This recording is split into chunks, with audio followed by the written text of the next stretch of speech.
Bismillahirrahmanirrahim. Assalamualaikum warahmatullahi wabarakatuh. Video kali ini kita akan membahas mengenai kelanjutan dari contoh-contoh usaha dan energi, yakni contoh kelima. Jika sebuah batu jatuh bebas yang berada pada ketinggian 3 meter, tentukan kecepatan batu saat batu berada pada ketinggian 1 meter di atas tanah. Nah, sebenarnya kalau ketemu soal seperti ini, itu bisa dibahas dengan rumus gerak jatuh bebas. Namun pada bab kali ini, karena kasusnya adalah bab energi, usaha dan energi, jadi kita bahas dengan sudut pandang bab usaha dan energi. Oke, kita bahas proses penyelesaiannya. Jadi ini ada sebuah batu. Jadi ketika di sini dia punya energi potensial energi. Kemudian saat dilepas, saat dia kondisi dilepas, bukan dilemparkan ke bawah ya, dilepas saja. Jadi tiba-tiba dia jatuh bebas, istilahnya begitu. Kemudian di pas mulai jatuh sampai sebelum tepat jatuh, dia punya energi kinetik dan energi potensial. Jadi energi potensial itu karena dia punya ketinggian, energi kinetik karena dia bergerak jatuh tadi. Kemudian ini tepat akan menyentuh tanah, energi potensialnya 0 karena tidak punya ketinggian. Tapi jatuhnya tadi itu kecepatannya adalah energi energi kinetik energi seperti itu.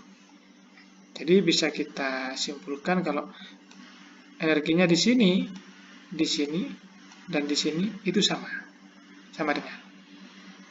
Jadi dasar dari penyelesaian soal ini adalah konsepnya kekekalan energi. Energi tidak diciptakan dan tidak dimusnahkan, hanya bisa berubah bentuk saja. Pertanyaannya adalah tentukan kecepatan batu saat berada pada 1 meter. Katanya 3 meter. 1 meter berarti tidak setengah jalan. Sudah melewati setengah. Kalau setengahnya kan 1,5. Ketinggiannya berarti dari bawah. Ya, ketinggian 1 meter di atas tanah. Berarti ini 2 meter misal. Sampai sini. Ya, ini 1 meternya. Jadi ini batasnya. Yang ditanya di sini, kecepatannya berapa? Kalau kita gambarkan, ini. Ini Y-nya 3, ini Y-nya 1. Nah, kecepatan saat berada di Y sama dengan 1 meter ini berapa? Seperti itu. Kita gunakan konsep hukum kekekalan energi mekanik. Jadi EM1 sama dengan EM2. EM1-nya kita sebagai acuan dari titik atas saja mungkin. Jadi ini posisi 1, ini posisi 2. Jadi ini EM1, ini EM2, energi mekanik. Jadi ada EK tambah EP, EK tambah EP. Kemudian EK-nya 0 di posisi 1 karena dia belum bergerak, tidak punya kecepatan, maka setengah MV kuadratnya 0. V-nya 0. MGH, dia punya ketinggian, setinggi H1. Atau yang kita tulis 3 meter di sini.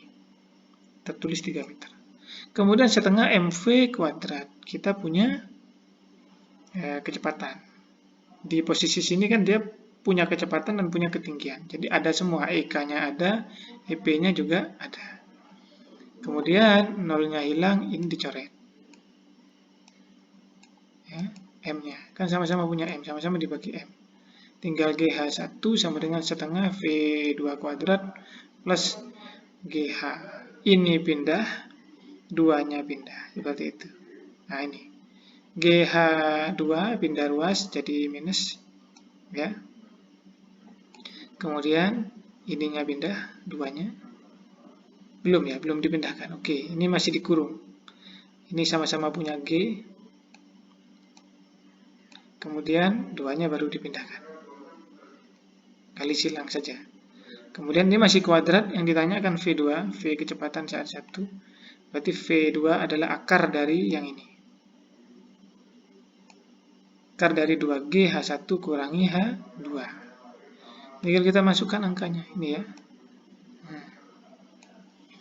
V2, 2 akar 2G H1 minus H2, 2 kali 10, 3 kurangi 1, 3 kurangi 1, ketemunya 2 kali 10 kali 2 itu akar 40, akar 40 itu 6,324 meter per sekon, ya meter per sekon. Jadi selesai. Jadi kecepatan batu saat berada pada ketinggian 1 meter di atas tanah adalah 6,324 meter per sekon. Seperti itu. Sederhana. Kuncinya di sini. Kemudian baru makna fisiknya dimasukkan. Mana yang 0, ini karena diam, dan yang lainnya. Seperti itu. Sampai di sini. Semoga bermanfaat, semoga menambah pengetahuan mengenai bab energi usaha. Terima kasih. Assalamualaikum warahmatullahi wabarakatuh.